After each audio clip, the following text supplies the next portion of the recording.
కిరణ్ రాయల్‌పై సంచలన ఆరోపణలు చేసి ఏదైతే తనను వేధించాడో, తనకు డబ్బులు ఇవ్వాలంటూ ఆరోపణలు చేసిన లక్ష్మిరెడ్డి తిరిగి ఆమె 3 రోజుల క్రితం యూటర్న్ తీసుకుంది. ఈ నేపథ్యంలో ఆమె తనకు కిరణ్ రాయల్ మధ్య ప్రస్తుతం వివాదం లేదు. తాము రాజీ మార్గంలో పోతున్నామని చెప్తున్నారు. అయితే ఈ వ్యవహారం తర్వాత కిరణ్ రాయల్ రాజకీయ జీవితం చాలా వరకు ఇబ్బందుల్లో పడ్డ పరిస్థితి. ఈ గత 10 సంవత్సరాలుగా జనసేన పార్టీకి వాయిస్‌గా మారిన కిరణ్ రాయల్‌ను అణగదొక్కడానికి ఈ ప్రయత్నం జరిగింది. అయితే ఈరోజు మరోసారి కిరణ్ రాయల్ మాట్లాడాడు. తనకు 26 రోజుల పాటు జీవితంలో అత్యంత దుర్భరమైన నరకం అనుభవించానంటూ కూడా ఆయన మీడియా వద్ద ఆవేదన వ్యక్తం చేసిన పరిస్థితి. ప్రస్తుతం మనతో కిరణ్ రాయల్ ఉన్నాడు. ఆయన అడిగి మరిన్ని విషయాలు తెలుసుకుందాం. చెప్పండి, 20 రోజులు, ఒక నెల రోజుల పాటు మీరు పతాక శీర్షికల్లో ఎలిగారు. అదే మీడియాలో కానీ, సోషల్ మీడియాలో కానీ హల్చల్ చేశారు. మీరు ఆ అమ్మాయికి అన్యాయం చేశారని. అయితే ఆ అమ్మాయి ఎందుకు తిరిగి యూటర్న్ తీసుకుంది? మీ వైపు మాట్లాడింది. మీరేమైనా ఆమెను బెదిరించారా? లేకపోతే ఏదైనా చేశారా? అన్న ఈ రోజుల్లో అమ్మాయిల్ని బెదిరిస్తే భయపడే రోజులు ఉన్నాయా? మీరు చెప్పండి అన్న. బెదిరించి భయపడేలా అయితే ఆ అమ్మాయి ఇంత హడావిడి చేసేది కాదు. కేవలం ఆర్థిక లావాదేవీలు ఎప్పటి నుంచో 10 ఏళ్ల క్రితం నుంచి ఉన్నది. ఏదో కొన్ని టయానికి కొన్ని అమౌంట్ సెటిల్ చేయలేకపోయాము. ఆ సెటిల్ చేయలేకపోయేదానికి ఆ అమ్మాయి ఆ ఇష్యూని పొలిటికల్గా కొంతమంది మేము వసూలు చేయిస్తాము, మేము తీసిస్తాం రామా అని చెప్పి ఆ అమ్మాయిని హిప్నాటిజం చేసి ఆ అమ్మాయిని ట్రాప్ చేసి దాన్ని పొలిటికల్ గేమ్గా కొంతమంది వైసీపీ వాళ్ళు కావచ్చు, కొంతమంది ఆ అమ్మాయి చెప్పినట్టు ఎవరో జనసేన సొంత వాళ్ళు ఎవరు తెలియదు నాకు కూడా ఆ వివరాలు సేకరించాము. వాళ్ళందరూ కలిసి నన్ను టార్గెట్ చేసి కిరణాలు ఎదుగు తొక్కాల ప్రయత్నంలో ఆ అమ్మాయిని వాడుకున్నారు. గతంలో ఆ అమ్మాయి కూడా నేను చెప్పింది రాజకీయంగా నన్ను వాడుకున్నారు తప్ప నాకు అన్న ఆర్థిక లావాదేవీ సెటిల్ అయిపోయాయి అనేసి. కాబట్టి రాజకీయంలో ఒక మనిషి ఎదుగుతున్నప్పుడు వాడిని తొక్కే ప్రయత్నం తిరుపతిలో కల్చర్గా మారిపోయిందన్న. అది మార్చుకోమని చెప్పి నా ఆవేదన వ్యక్తం చేశాను నేను. సోషల్ మీడియాలో ఏదైతే పోస్టులు పెద్ద ఎత్తున మీ వీడియోలు గానీ, ఆమె వీడియోలు గానీ, అటు మీడియాకు గూడా ఆమె కొన్ని రిలీజ్ చేసింది. అంటే అవన్నీ నేను రిలీజ్ చేయలేదు. ఏడాది క్రితమే ఒక జనసేన నాయకుడు నా దగ్గర నుంచి తీసుకున్నాడు అంటారు. అంటే జనసేన నాయకుడు మిమ్మల్ని ఇబ్బంది పెట్టడానికి తీసుకున్నాడా? లేకపోతే ఎందుకు ఆయన తీసుకున్నాడు? ఎవరు ఆ వ్యక్తి? అన్న ఒకటి ఆ అమ్మాయి ఒక పేరు చెప్పింది నిన్న. కానీ అతను తీసుకున్నది లేదు నాకు సమాచారం ఉంది. తీసుకున్న వాళ్ళు ఎవరో, ఇచ్చిన వాళ్ళు ఎవరో నాకు సమాచారం ఉంది. అవన్నీ కూడా మీడియా ముందు చెప్పలేను. ఎందుకంటే నేను పవన్ కళ్యాణ్ గారు కలిసిన తర్వాత వాళ్ళ పేర్లు బహిర్గతం చేస్తా. ఇది మా పార్టీ అంతర్గత విషయాలు. ఎందుకంటే ఎవరైతే నన్ను తొక్కాలని ప్రయత్నించారో, కిరణ్ రాయల్ వాయిస్‌ని తొక్కాలని ఆలోచించారో వాళ్ళ అమ్మాయిని కలిసిన సంగతి వాస్తవమే. ఆ అమ్మాయి దగ్గర 1.5 సంవత్సరాల క్రితం వీడియోలు తీసుకున్న వాస్తవమే. కానీ దాంట్లో కొన్ని వీడియోలు మార్ఫింగ్ చేశారన్న సంగతి ఆ అమ్మాయి చెప్పింది. నేను గతంలో కూడా చెప్పా. కొన్ని ఆడియోలు, కొన్ని వీడియోలు మార్ఫింగ్ చేశారు. ఇవన్నీ కూడా ఇప్పటి నుంచి కాదు. 1.5 సంవత్సరం జరుగుతున్న ప్లాన్ ఇది. అవకాశం చూసి వేసేసారు నన్ను. నాకు పదవి వస్తుంది, నామినేట్ పదవి వస్తుంది తెలుసుకొని నన్ను టార్గెట్ చేశారన్న. అది ఎవరు చేశారో, ఏం చేశారో నాకైతే క్లారిటీగా ఉంది. నా దగ్గర ఎవిడెన్స్‌లు ఉన్నాయి. అవన్నీ కూడా నేను పవన్ కళ్యాణ్ గారికి సమర్పించి 1000% చెప్తున్నాను. పవన్ కళ్యాణ్ గారితో మాట్లాడిన తర్వాత వాళ్ళ పేర్లు బహిర్గతం చేస్తానన్న. వైసీపీ మీ పార్టీ వాళ్ళు కాకుండా వైసీపీ వాళ్ళు కూడా పాత్ర ఉందా ఇందులో? 90% వాళ్ళదే పాత్ర ఉంది వైసీపీ వాళ్ళదే. 10% మా పార్టీ ఉందో లేదో నేను ఇప్పుడు చెప్పలేను నేను. కానీ వైసీపీ వాళ్ళ పాత్ర 90% ఉంది. ఎందుకంటే వైసీపీ అడ్వకేట్లు, వైసీపీ నాయకులు, వైసీపీ సోషల్ మీడియా వాళ్ళు దీన్ని మొత్తాన్ని కూడా హల్చల్ చేసి హడావిడి చేసింది. కేవలం జగన్ రెడ్డి మీదనైనా చిక్కిరెడ్డి కామెంట్ మీద వాళ్ళు చేసిన పెద్ద అలిగేషన్ రూమర్స్ అన్నది. అంటే ఇప్పుడు 2024 ఎన్నికల్లో మీకు టికెట్ రాకుండా అడ్డుకోవడానికి కూడా ఏదైతే ఈ ఫొటోస్, వీడియోస్‌ను ఏమన్నా మీ పార్టీ అధ్యక్షుడి వద్ద వీళ్ళెవరైనా చూపిచ్చారా? లేకపోతే ఈ ఫొటోస్ ప్రభావం ఏమన్నా, వీడియోల ప్రభావం అప్పట్లో కూడా ఉందా? అంటే అప్పుడు ఏడాదిన్నర క్రితమే నేను ఇచ్చానని చెప్తుంది కదా ఆమె.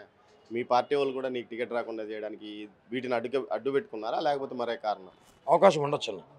ఎందుకంటే 1.5 సంవత్సరాల క్రితమే దీన్ని మేము మీ ఆఫీస్‌కి పంపించామని చెప్పి ఆ అమ్మాయి చెప్పిందంటే ఖచ్చితంగా ఇది 1.5 సంవత్సరం ముందు తెలిసినట్టుంది. కానీ మా అధినేత దృష్టిలో ఉందో లేదో నాకైతే తెలీదు. ఒకవేళ తెలిసిన అధినేత నన్ను మందలించేవాడు. కానీ ఆయన దృష్టిలో లేదు. ఎక్కడో ఉంది. ఎక్కడో ఇది జరిగింది. పెద్ద ఎత్తున జరిగింది ఇది. ఇదన్నీ కూడా త్వరలో బయట పెట్టాలన్న. ఎందుకంటే రాజకీయమే చేయాలి కానీ రాజకీయం వ్యభిచారం చేయకూడదు. ఒక అమ్మాయిని తీసుకొచ్చి మాట్లాడించడం, ఆ అమ్మాయి సమస్యలు, ఆ అమ్మాయి బాధల్ని ఫైనాన్షియల్‌గా దాన్ని మార్చి దాన్ని రాజకీయం పొలిటికల్ గేమ్ తీసుకోవడం కరెక్ట్ కాదు. అది రాజకీయాలు మంచిది కాదు. నాలాంటి వాడిని ఎదగనిస్తే రేపు తిరుపతి లాంటి ప్రజల సమస్యలు పోరాడడానికి అవకాశం ఉంటుంది.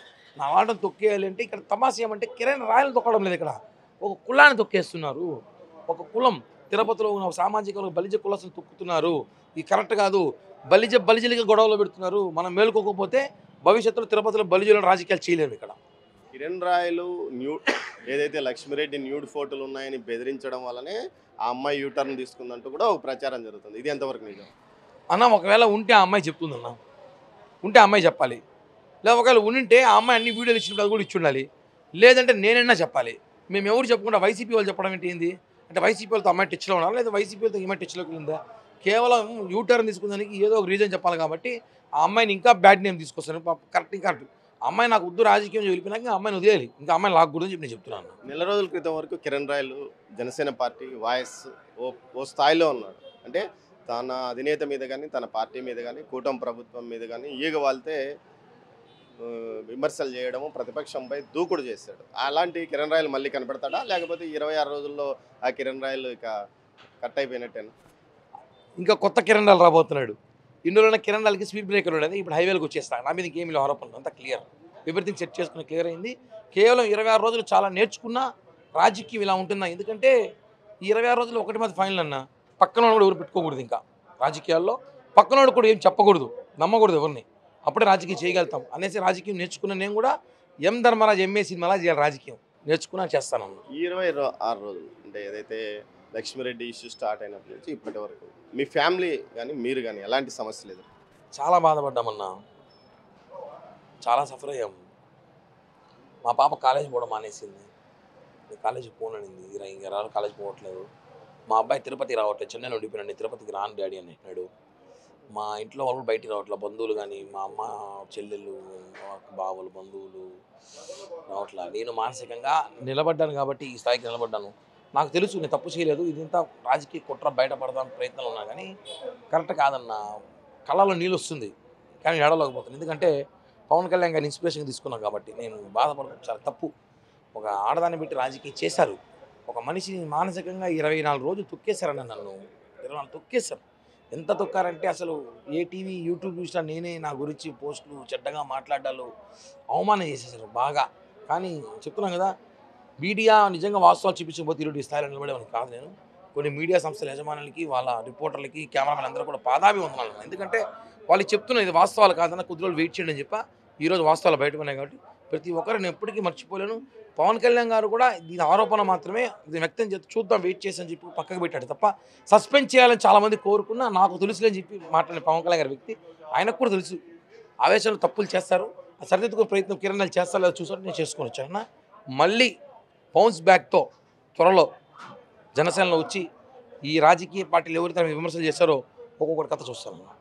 ఏదైతే కిరణ్ రాయల్ చెప్తున్నది, ఈ క్లిష్ట సమయాన్ని తన కుటుంబం అనేక ఇబ్బందులు ఎదుర్కొన్నప్పటికీ తాను మాత్రం మొండిగా నిలబడ్డాను. భవిష్యత్తులో ఏదైతే తన స్పీడ్కు బ్రేకులు ఉండవు, తన పార్టీని కానీ కుటుంబ ప్రభుత్వానికి అనుకూలంగా తన గలం మరోసారి విప్పుతానని గత 26 రోజుల పాటు జరిగిన వ్యవహారంలో అటు వైసీపీతో పాటు జనసేనలోని కొంతమంది నాయకులు కుట్ర పన్నారు. ఆ కుట్ర ఫలితమే ఈ ఫలితం అయినప్పటికీ తాను వెనుదీయలేదు. తన పార్టీ అధినేత తన మీద నమ్మకం ఉంచడం వల్లే తాను ఇప్పటికీ పార్టీలో ఉన్నానంటున్నాడు. మరోవైపు భవిష్యత్తులో మాత్రం తన రాజకీయం మరింతగా ముందుకు పోతుంది, తనకు స్పీడ్ బ్రేకర్లు ఉండవని కిరణ్ రాయల్ అంటున్నాడు. కెమెరా పర్సన్ పురుషోత్తంతో దామోదర్, తిరుపతి నుంచి.